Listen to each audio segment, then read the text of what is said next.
Foundation Friday series because I think foundation is the most important part of the makeup process. If you have a good base, then everything else will look so much better. And for me personally, I do really like buying foundations because I have really problematic skin. I suffer from allergies and I also have really dry skin.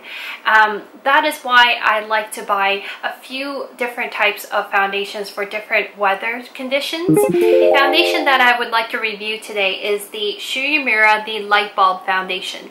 Now I'm quite late on the bandwagon because this was released last year. For some reason, I thought this was a foundation catered to oily skin, and so that's why I never wanted to try it. And every time I swatched it on my hands, it just didn't feel that moisturizing. But until I saw some really good reviews on the Makeup Alley, people said that it was really great for dry skin, then I thought I'd give it a try. This foundation comes with a sponge like this. The idea is really similar to the Beauty Blender, except that you don't need to wet it when you use it. I think this is a little bit more harder than the Beauty Blender, and the shape, you can see that on the top that it's not as pointy, which sort of creates a problem when I want to get into these areas. Even though there's like a pointy tip, it doesn't really get in to the sides of my nose. So I think that that's one of the problems, but it does really make a difference when you use a sponge. When I swatch it on my hands, I use my fingers and the foundation doesn't look as good, but if you use a sponge, there's such a big difference. If you were to use this foundation, I would highly recommend using the sponge instead of using your fingers or using a brush. This foundation claims to give you glow, coverage, and comfort. In terms of glow, I really do think that it wakes my skin up instantly. The idea is really similar to the YSL Le Teint Touche Eclat.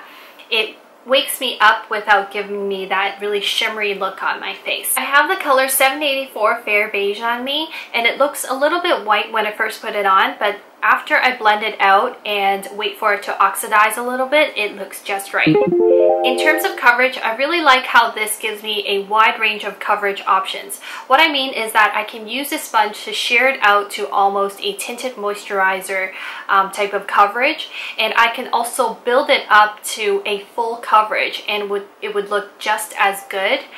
It doesn't look like you have an inch of makeup on, and it doesn't look cakey at all. In terms of comfort, I would say that it is comfortable on my dry skin in the sense that it doesn't dry it out throughout the day.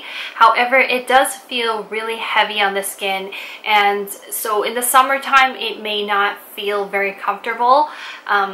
In the summertime, I personally don't like the feeling of a really heavy foundation on my skin.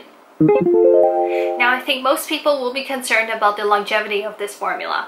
I think that this is one of the hardest parts to balance for foundations that are catered to dry skin.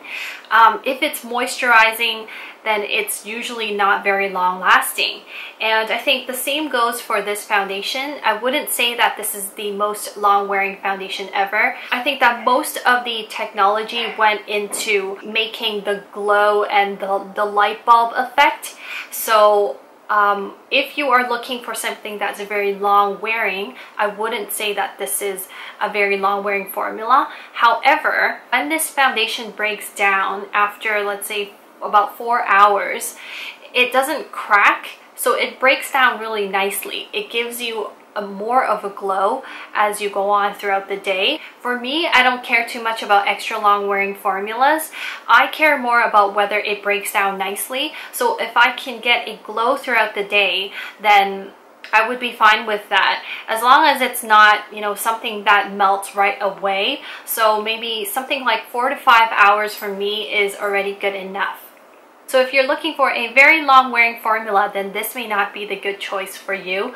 Maybe you can save this for the winter time. It would be a lot better. Overall, I really like this foundation, but I wouldn't use this every day because with the sponge and the dabbing motion, it just takes too long, and I usually like to use my fingers to apply my foundation. So for me, it's just a bit too much work for every single day. I think that for people with normal to dry skin and also people who have problems with dullness and sallowness will really like this foundation. I definitely will give this foundation a thumbs up, and I will definitely recommend it to any of my friends and family. I'm already thinking of getting this for my mom because she does like to have something that's full coverage and moisturizing at the same time. I hope you found this review helpful, and if you have any foundations you would like me to review, let me know in the comment section below and I will try my best to review it. I hope you liked this first video of my Foundation Friday series, and I will see you next time. Bye!